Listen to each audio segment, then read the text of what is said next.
Welcome to राज भारतीय। मेरा नाम है राज। हल्दी घाटी का युद्ध। जी हाँ दोस्तों, आज हम हल्दी घाटी के युद्ध के बारे में विस्तार से जानेंगे। वैसे तो इतिहास में भारतीय भूमि ने अब तक कई युद्ध देखे, लेकिन एक युद्ध जो अपनी आन बान शान और अपने आत्मसम्मान को बचाने के लिए लड़ा गया था, इस युद्ध का नाम है हल्दी घाटी का युद्ध। तो चलिए आपको हम 16वीं सदी में लेकर चलते हैं, जब भारत की जमीन पर कई राजाओं का अधिकार हुआ करता था। इन्हीं में से मेवाड़ एक प्रमुख रियासत हुआ करती थी, जो राजस्थान में आज भीलवाड़ा, चित्तौड़गढ़, प्रतापगढ़, राजसमंद, उदयपुर और झालावाड़ जिले, और मध्य प्रदेश के नीमच, मंदसौर और गुजरात के कुछ स्थान मेवाड़ के क्षेत्र में आते थे। मेवाड़ के बारे में हम इसलिए बात कर रहे हैं क्योंकि इसी रजवाड़े से वो योद्धा निकला था जिसने हल्दी घाटी के युद्ध में वीरता की एक कहानी गढ़ी थी। युद्ध के बारे में जानने से पहले हम महाराणा प्रताप की जीवनी के बारे में जान लेते हैं। 9 मई 1540 में जब मेवाड़ के राजा उदय सिंह और जयवंता बाई के घर कीका का जन्म हुआ। कीका उदय सिंह का सबसे बड़ा बेटा था। आप सोच रहे होंगे कि ये कीका कौन है। दरअसल महाराणा प्रताप के बचपन का नाम कीका था, क्योंकि महाराणा प्रताप का बचपन भील समुदाय के साथ बीता था। उन्होंने भील समाज के बच्चों के साथ ही युद्ध अभ्यास किया और युद्ध कला सीखी। भील समुदाय के लोग अपने बच्चों को कीका कहकर पुकारते थे, इसलिए भील महाराणा प्रताप को भी कीका नाम से ही बुलाते थे। कीका धीरे धीरे बड़े होने लगे और बाद में महाराणा प्रताप के रूप में जाने जाने लगे। महाराणा प्रताप के कौशल और पराक्रम को देखते हुए 28 फरवरी 1572 में 32 साल की उम्र में महाराणा प्रताप का राज्याभिषेक हुआ। ये वो दौर था जब भारत में मुगल साम्राज्य तेजी से बढ़ रहा था और जब मुगल सल्तनत की बागडोर अकबर के हाथों में थी। जब मेवाड़ी एक ऐसी रियासत थी जिसे अकबर अपने अधीन नहीं कर पाया। अकबर मेवाड़ को युद्ध के तरीके से अपना नहीं बनाना चाहता था।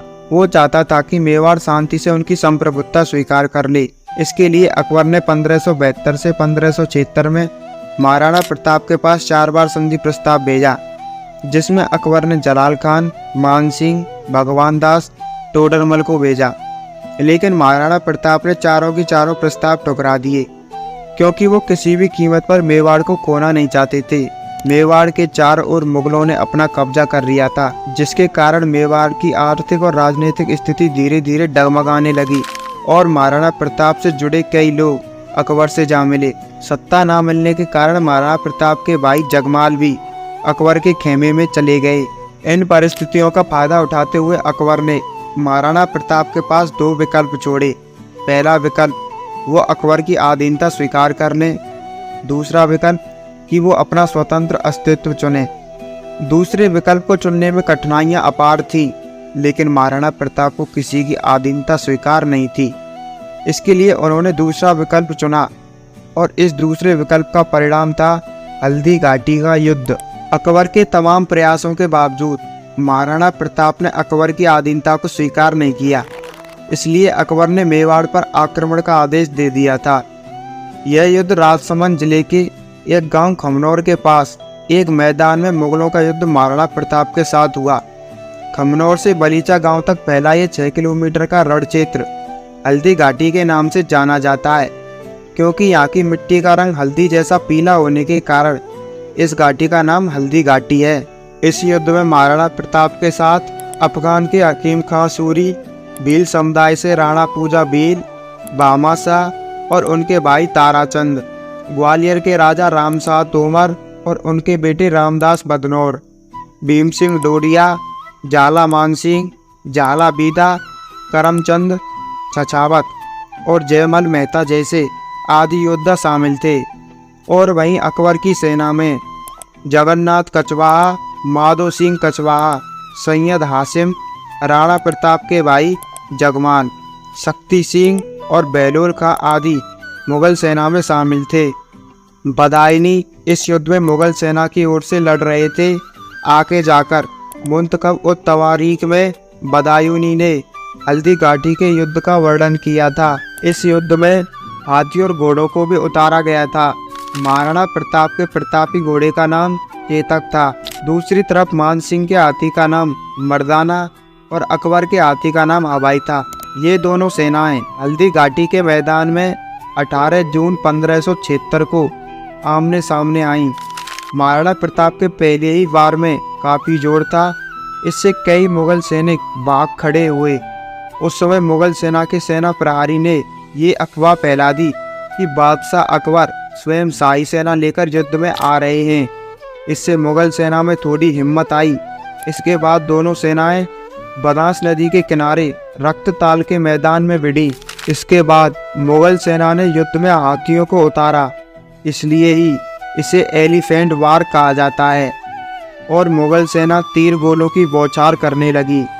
तब महाराणा ने अपने 2 हाथियों लूना और राम प्रसाद को युद्ध में उतारा और महाराणा प्रताप के साथ उनके साथी रामशाह, ताराचंद, राणा पूजा, हकीम का सूरी के साथ दुश्मन की सेना को चीरते हुए मान सिंह के हाथी तक पहुँचे। और चेतक ने मान सिंह के हाथी पर पैर रखा और महाराणा प्रताप ने भाले से मान सिंह पर वार किया, पर वार सफल न हो सका और मान सिंह बच निकला। लेकिन इन सब में चेतक का एक पैर जख्मी हो गया था, इससे राणा की हार तय नजर आने लगी थी। उसके बाद प्रताप की सेना के एक योद्धा जाला बीदा ने महाराणा प्रताप का मुकुट धारण कर लिया और युद्ध किया और महाराणा प्रताप को रण क्षेत्र से दूर भेजा गया। और जाला बीदा महाराणा प्रताप की जान बचाते बचाते हल्दी घाटी में वीर गति को प्राप्त हो गए। महाराणा प्रताप अपने जख्मी घोड़े के साथ पहाड़ों की तरफ निकल लिए, लेकिन ज़्यादा दूर नहीं जा सके। चेतक ज़्यादा जख्मी हो चुका था। चेतक अपने मालिक को सुरक्षित जगह पर पहुंचाकर चेतक ने अपने प्राण त्याग दिए। बलीचा नामक स्थान पर महाराणा प्रताप ने अपने घोड़े चेतक का अंतिम संस्कार किया। बलीचा में आज भी चेतक की समाधि बनी हुई है, लेकिन यहाँ अभी भी ये सवाल बना हुआ है कि आखिर इस युद्ध का परिणाम क्या निकला। देखिए हल्दी घाटी के युद्ध को ना तो महाराणा प्रताप हारे और ना ही अकबर जीता। इसकी वजह ये थी कि अकबर महाराणा प्रताप को जिंदा या मुर्दा पकड़ने में कामयाब नहीं हो पाए थे। हालांकि अकबर ने मेवाड़ के कई हिस्सों पर कब्जा कर लिया था। उसके बाद महाराणा प्रताप अरावली की पहाड़ियों से गोरिल्ला और छापा मार की युद्ध प्रणाली से प्रताप ने धीरे धीरे चित्तौड़गढ़ और मंडलगढ़ को छोड़कर कुंभलगढ़, गोगुंदा, उदयपुर जैसे हिस्सों पर अधिकार कर लिया था। महाराणा प्रताप के नए साम्राज्य की नई राजधानी चावंड बनी। लेकिन इसके कुछ वर्षों बाद महाराणा प्रताप उम्र दराज होने के कारण महाराणा ने 19 फरवरी 1597 में अपनी अंतिम सांसें ली और अपने देह को त्याग दिया। चावंड के पास ही बांडोली नामक जगह पर उनका अंतिम संस्कार किया गया। ये युद्ध महाराणा प्रताप के द्वारा मातृभूमि की रक्षा के लिए और आन बान शान की रक्षा के लिए लड़ा गया। ये युद्ध आज भी हिम्मत, बलिदान और निष्ठा की प्रेरणा देता है और इस प्रेरणा का प्रेरणा स्रोत रहे महाराणा प्रताप।